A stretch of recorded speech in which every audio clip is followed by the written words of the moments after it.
Welcome back to the Speaking and Communicating podcast. I am your host, Roberta Ndlela. If you are looking to improve your communication skills, both professionally and personally, this is the podcast you should be tuning into. Communication and soft skills are crucial for your career growth and leadership development. And by the end of this episode, please log on to Apple and Spotify and leave us a rating and a review. Now let's get communicating with our guest today, Erich Archer. Did I say that right? You did. Thank you. Erich is from Massachusetts. He is an Emmy Award TV producer. He produced shows such as Masterchef, The Biggest Loser. He is an AI video expert and a creative media strategist with over 20 years of experience, and is here to show us, especially us beginners in the field of AI, on how we can use it for content creation, problem solving, decision making, and so many other ways that it can help our lives. And before I go any further, please help me welcome him to the show. Hi, Erich. Hi, Roberta. Thanks for having me. My absolute pleasure. Thanks for being here. Please introduce yourself to our listeners. You said most of it, or a lot of it anyway. I've been in the television industry for over 20 years now. Got my start in New York City, doing a lot of sports and music and reality type of stuff, and then out to LA for a bit and got into some bigger network experience. And then back to my hometown of Massachusetts, where I've been running a nonprofit community media center for the last 12 years. And in the last couple of years, I've just gotten really obsessed with generative AI and all of the new tools to mainly make video content, but some of the other stuff also. Hmm. It's interesting that someone who was in all the, we call it the lights of Hollywood, would now be in a nonprofit. That's quite a shift. What brought that about? So that was not intentional, really. That was, I moved back to Massachusetts to get married and settle down. And so that move from LA to Massachusetts was not a career move. It was a life move. And so I had to figure out what to do now that I was not at NBC working on big shows and stuff. I was back in a small town in Massachusetts without half as many television opportunities. And I found this nonprofit public television space that not only kept my career alive in television, but also awakened me to this whole mission-driven television space that I wasn't even really aware of, that I've come to really love and has been 15 years of my life and, now a really big part of it. That is amazing. And congratulations on getting married. Now let's talk about AI. Some say AI has always been there. What we call AI now, which looks like it's new, it's generative AI. Would you like to explain to us what that means? Well, um, I think what really changed was when things got so conversational with ChatGPT. At least for me, that's when things really started opening up. And I think for most people too. And at the same time, Midjourney came out, which was the image generation tool, one of the first on the scene. It was really good. And so between those two things, that was for me when AI showed up for me. I know AI has been here for a long time with, your Netflix recommendations and all that sort of stuff, but it wasn't really accessible to me until ChatGPT came along and Midjourney came along right around the same time in early 22, I think it was. And it was just recognition that this was the new technology. It wasn't anything more than that. You know, we've gone through so many iterations of technology in this business, from analog to digital, green screens and drones and all the new camera technology and software technology. So uh, being someone in charge of a television center, I have to learn about the new technology coming out. It's part of my job to anticipate these things and understand them. And so that's all it was for me at first. And then once I started to play with them, I started to really understand, oh, this is really going to change things. This is very powerful technology. That was evident really quickly. it was going to go way beyond just being like a nice new resource for my nonprofit, which was one of the other things I kind of saw was like, oh, ChatGPT can help me write more and research better and plan things better and maybe write a grant or something. So it was like, oh, there's more resources here in this thing. So that's cool as a nonprofit leader. And then as a TV leader, being like, oh, now I can make imagery out of thin air.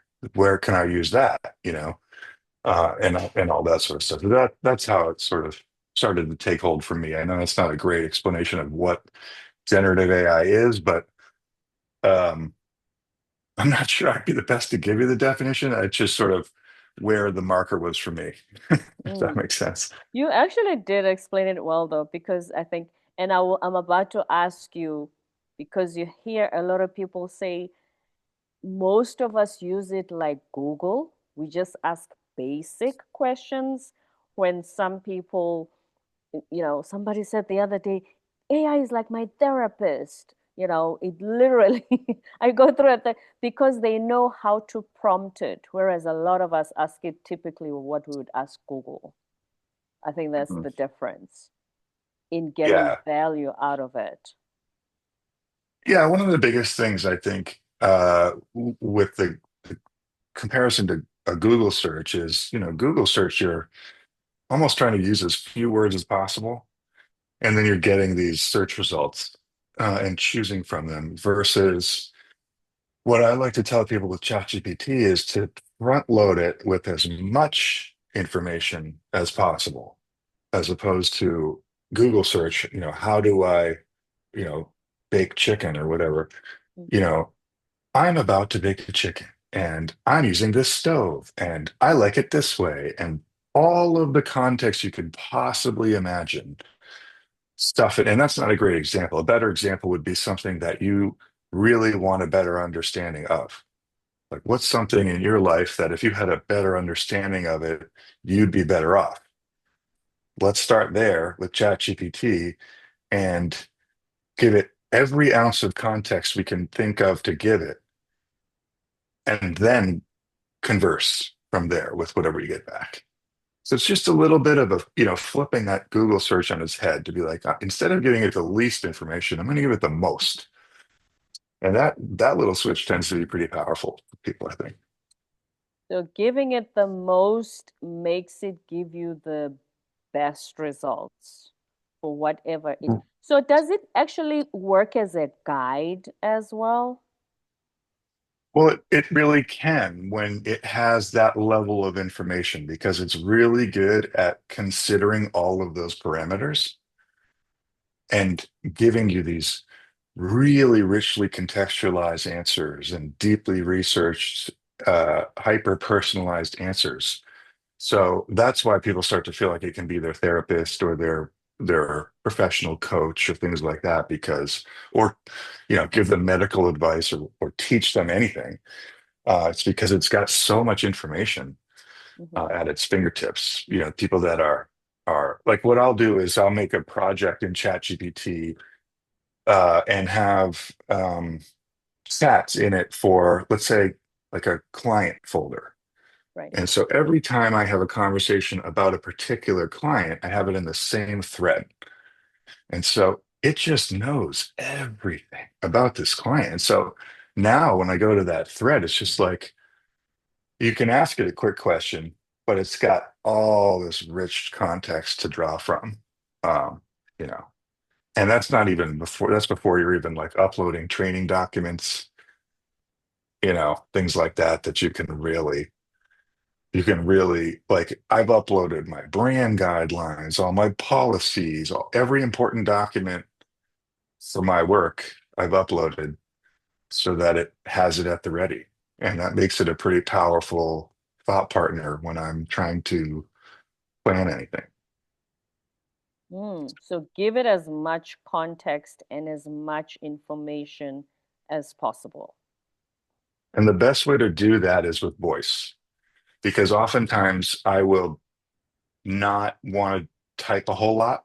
I'll Hmm. just be like lazy. Just I don't want to give it all the context right now. But if you just switch to voice and you Right. just speak it, it goes so much faster, and then you look at it and you realize, oh, it was only a paragraph. Like I could have probably typed that, but you may not have.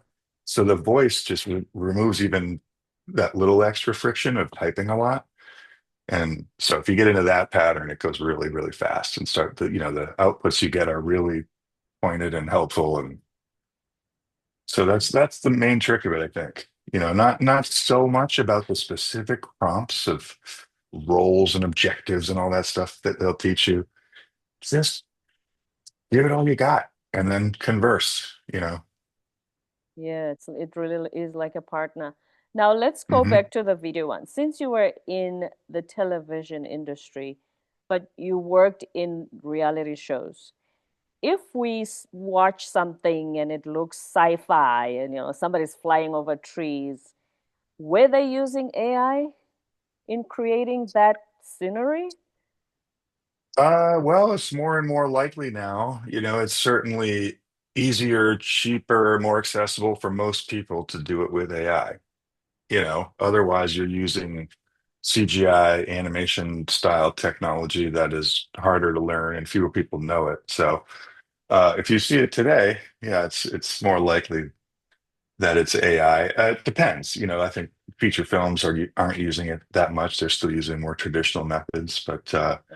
you can certainly make any amount of wild new imagery you want. And I think that's one of the actual real values of AI video when you look at where it fits in the whole sort of media ecosystem. It's like, I don't think it's as interesting to replace traditionally shot video one to one with AI video. I think it's more interesting when you're doing things that you could previously never do. They were impossible for one reason or another. It was a different time and place or a different time period or a different world or just imaginary or whatever, but things that would have just been really, really hard to shoot or impossible, now you can generate.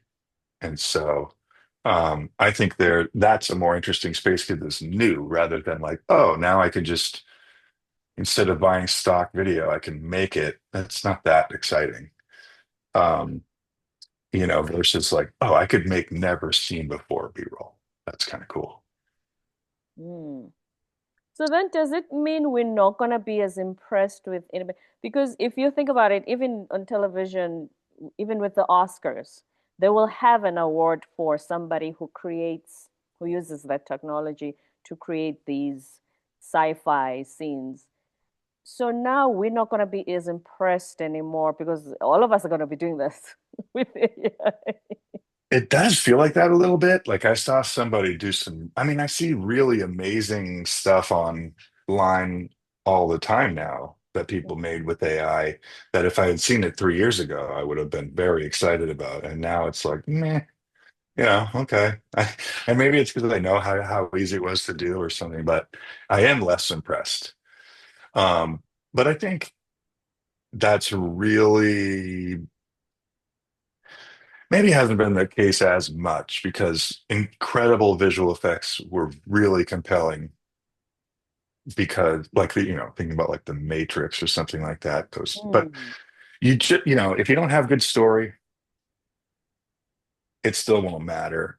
I don't think. I think it's always been about story ultimately, and I think it still is. There'll just be a lot more distracting, interesting visual stuff around that we'll be ignoring and looking for really good stories.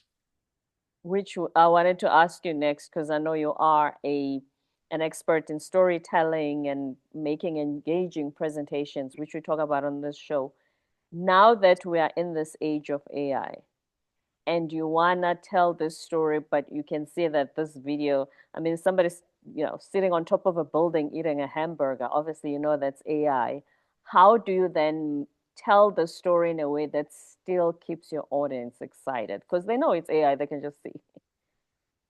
Yeah, I mean, it's really always been about the story and always will be. That is the most important thing in whatever piece of content that you're making. Um, and it's just the more authentic, the more personal, the more unique, obviously visual. Um, Emotion's hard with AI. You know, it's not like anyone can just go make some great piece with AI.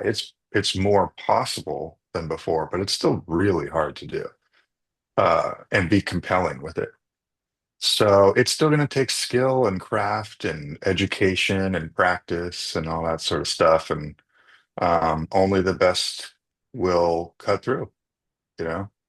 Mm. Um, but yeah, I think people will get very indifferent about all the bells and whistles and all the wild visuals if it doesn't have great story behind And as you say, humanize technology, which sounds like an oxymoron because we think, it. okay, once technology kicks in, the human part leaves. Even AI is said to be taking away our jobs. There's going to be jobs that are going to be obsolete because the robot's going to do it or the computer is going to be automated.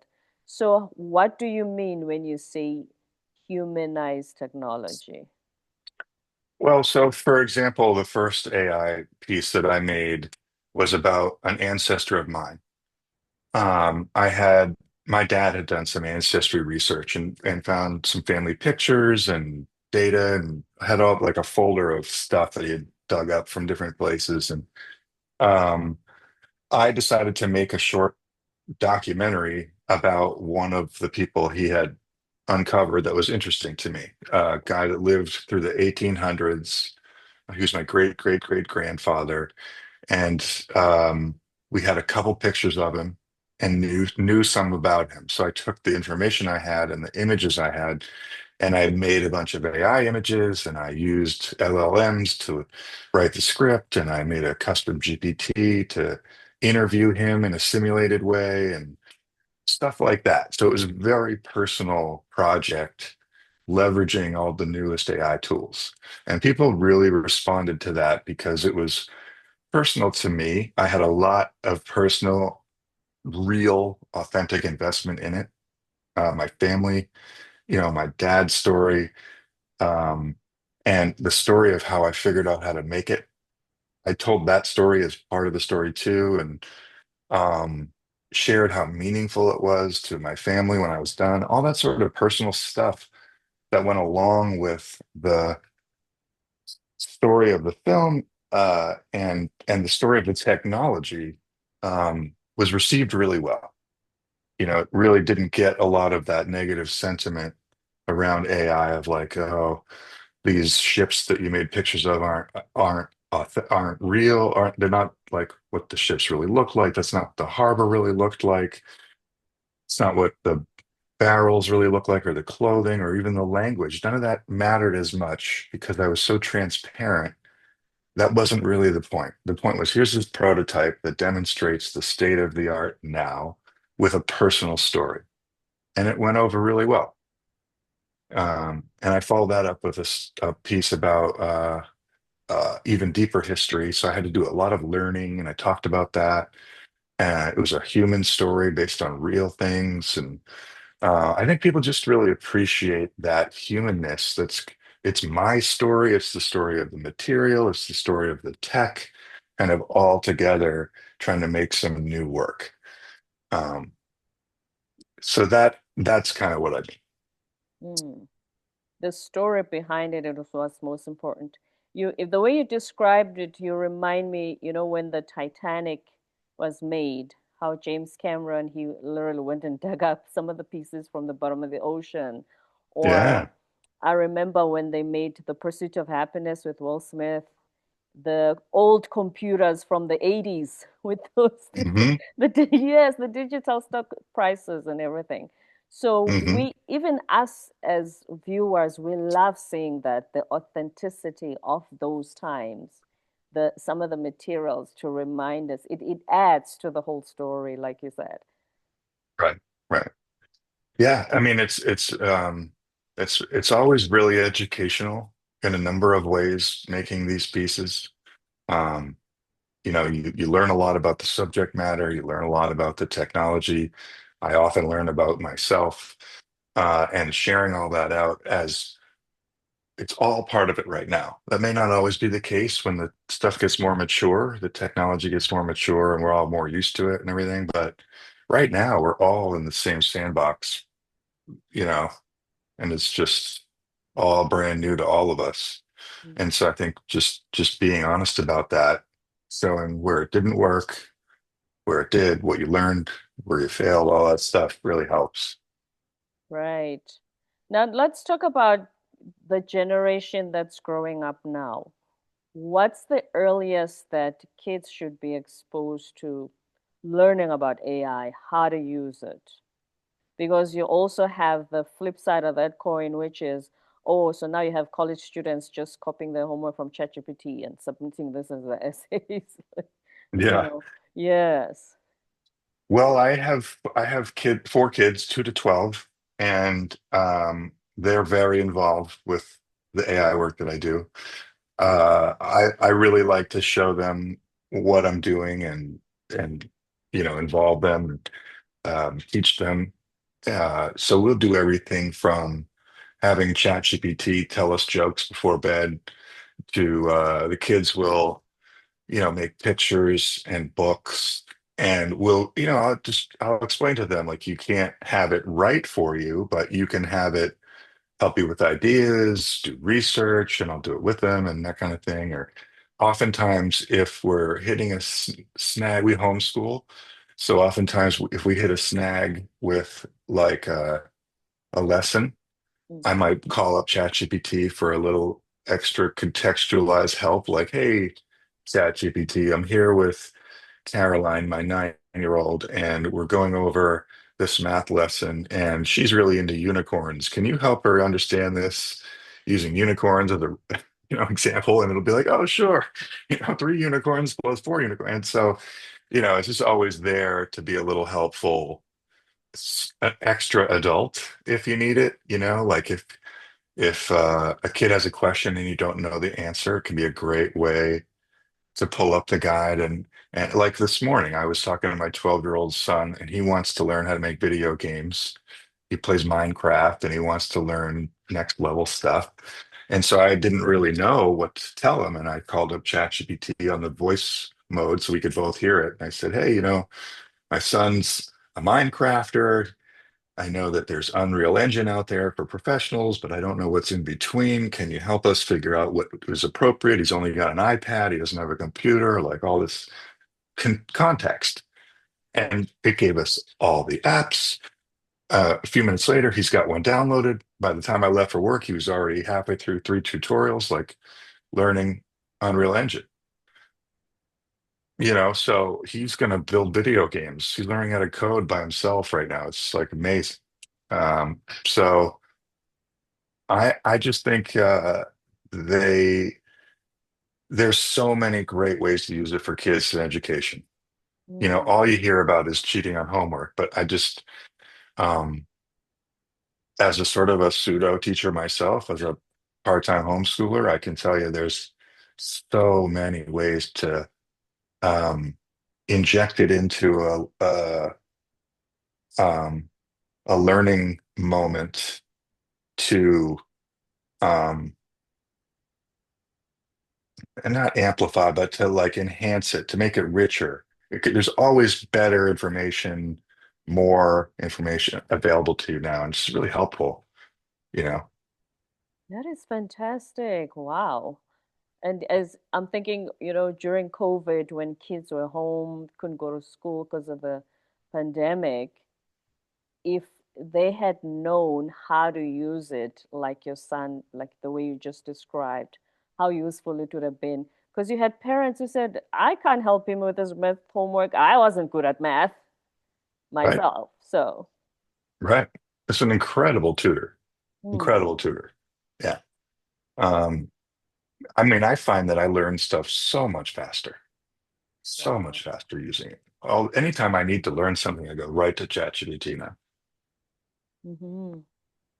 I'll just do a deep research report.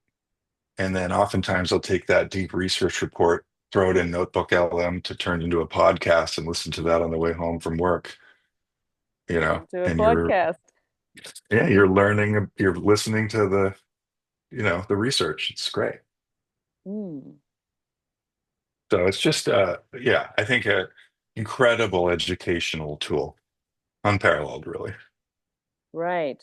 So that example you just gave, that it can turn that into a podcast, just like we were saying earlier, that some of the jobs will be obsolete. Does that mean podcasters too? Because you can just throw information into AI and it can turn it into a podcast episode. So they will be obsolete as well.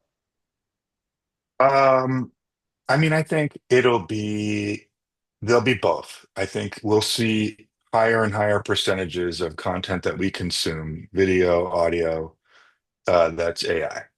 We'll be watching 40% AI content on Netflix someday, 60% human made.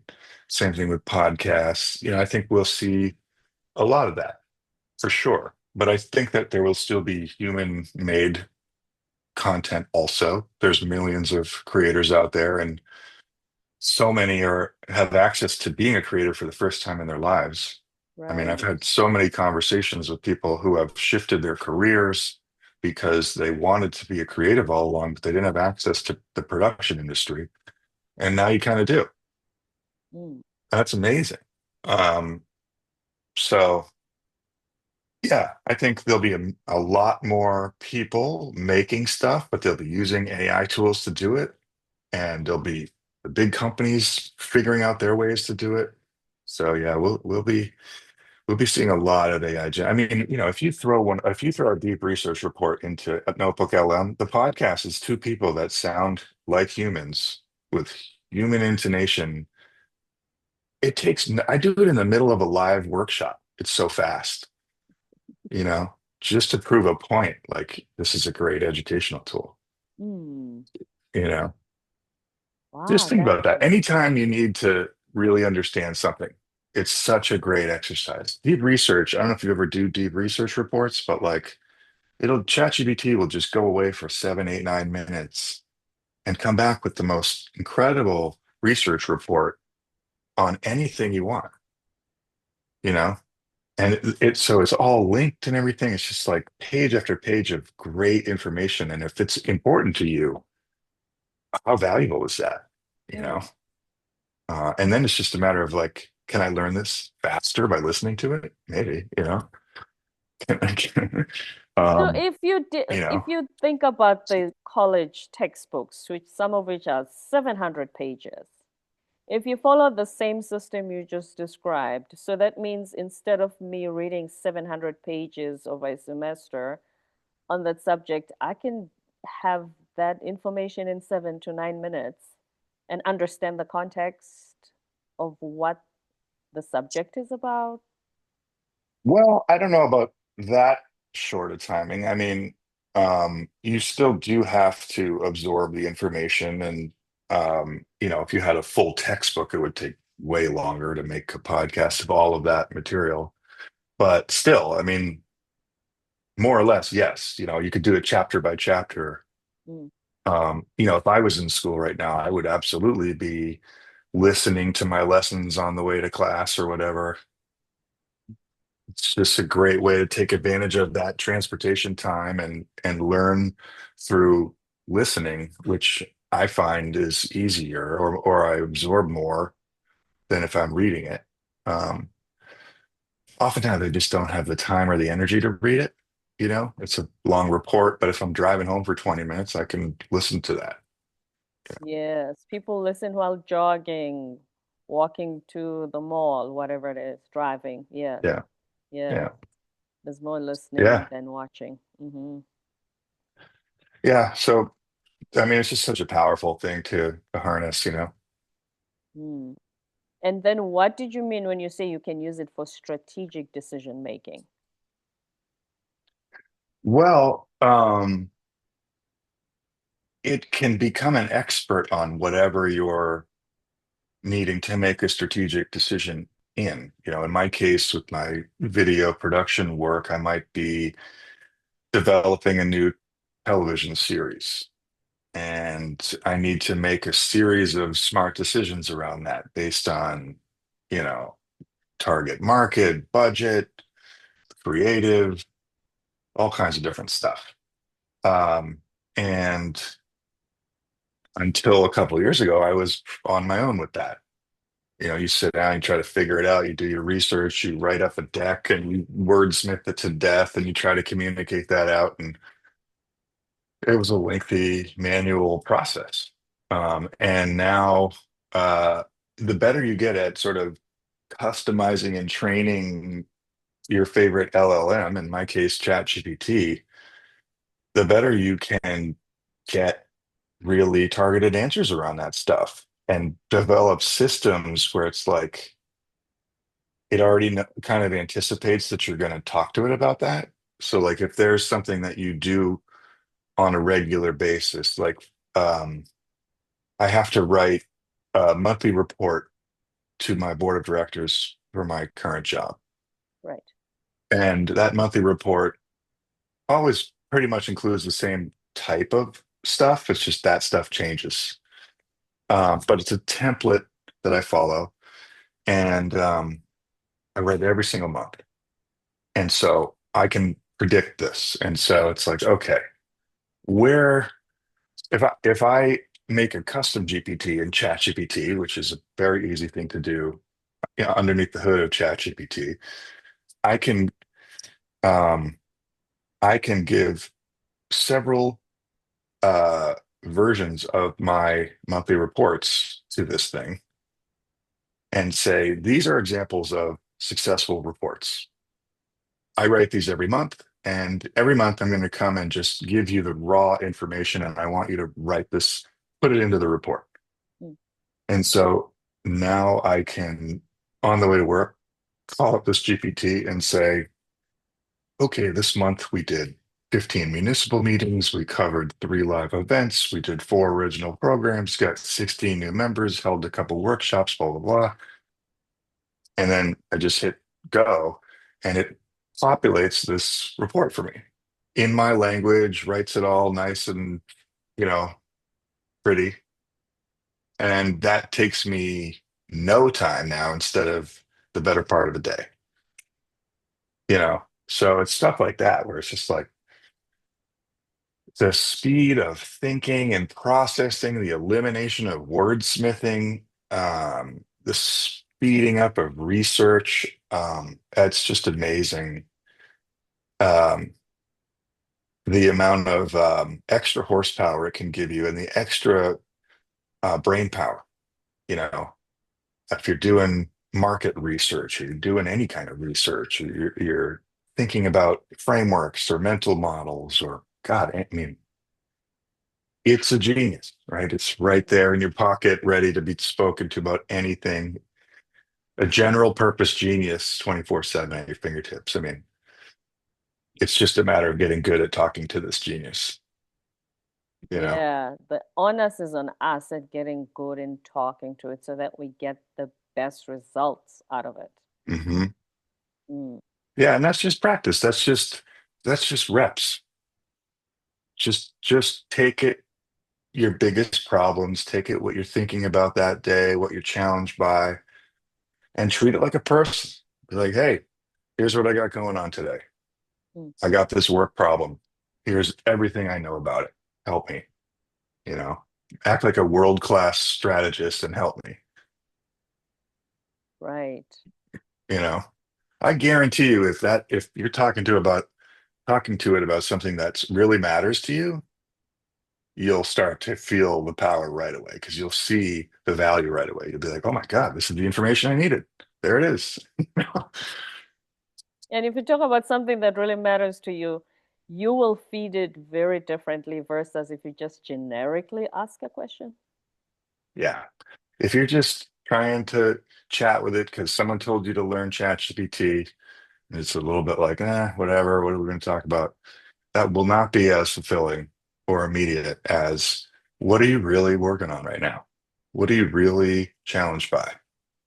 Bring it that in all seriousness, in all rigor. Like bring it that like, all right, let's go to work on this problem.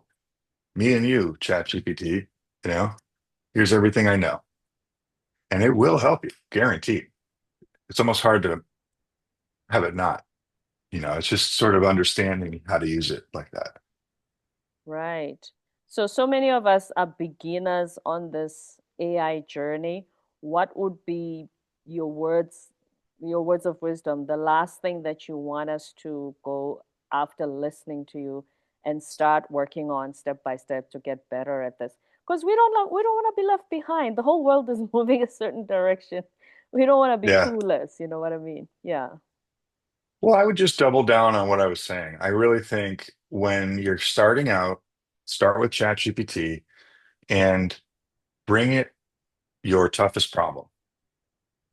Personal, professional.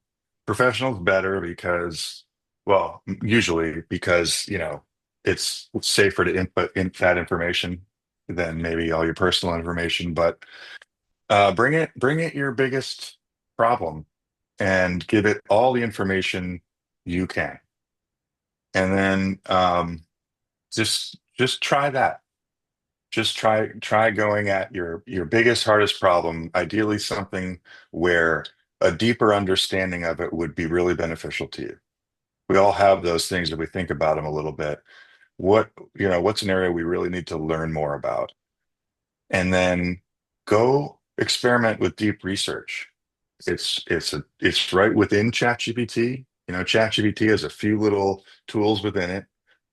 Deep research is one of them. Dolly image generation is another one. There's a few different things. Turn on deep research and point it at one of your biggest problems. It'll ask you some clarifying questions to get more context out of you, and then it'll disappear for 10 minutes and come back with the most incredible report you've ever seen. And then just read it. And then remember that you're in a conversation with that report. Mm, So you can bring your follow-up questions, and then you can save that conversation and go back to it whenever you want. You know what I mean? And it can become this really great resource on this topic for you. And you can do that as many times as you want with as many things as you want, and just be good at keeping them organized, label them, put them in project folders, stuff like that, you know? mm. Um, So when it and saves then that information, sorry to interrupt you, Eric. So when it no saves that problem. information previously and you go back to that, so the more that it generates for you, it is also fed by the previous information. Right, right. Mm. Over time, it can't keep track of everything, but for quite a long time, it can be an incredible guide for you and thought partner. You could have one to be your podcast conversation. Yeah. Everything podcast related is in there. Everything teaching related is in here. Everything, community related is over here. Like I've got all my family related stuff in one, million different work ones, one for every client, you know, and they're just like, okay, I've got a call with this client. I want to prepare real quick. I'm going to go to that conversation and be like, I've got a call coming up. This is what we're talking about. Here's the email that they sent me about the call coming up. Let's prepare. Mm. And it's like, okay, no problem, because I remember everything about this client, you know. Right.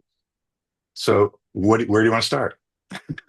You know, it's amazing. It's Wow. amazing. So you can slowly build all these little thought partners for yourself, you know, um, that really can be a force multiplier of you. Mm-hmm. Your own thought partners. Words of wisdom from Erich Archer, the Emmy Award-winning TV producer, AI expert in video creation and media strategy. Thank you so much, Eric, for helping a lot of us who are not very But I think the fear of using AI is what prevents us from all the things we've spoken about today. So hopefully after listening to you, we'll be much more courageous and tackle it the way that you've explained it. So thank you very much for being here today. My pleasure. Good luck. Thank you. And before you go, would you like our listeners to reach you and where can we find you online? That'd be great. Thank you. I have a website. It's cgacreative.com, named after all the initials of all my kids, CGA Creative. And I'm very active on LinkedIn. I spell my name Eric with an H, Erich Archer. I'm on there pretty much every day, Hmm. engaging with people. So either place is great. Okay, I will put the website and Eric Archer on LinkedIn on the show notes. Thank you very much. Don't forget to subscribe, leave a rating and a review on Apple and Spotify, and stay tuned for more episodes to come.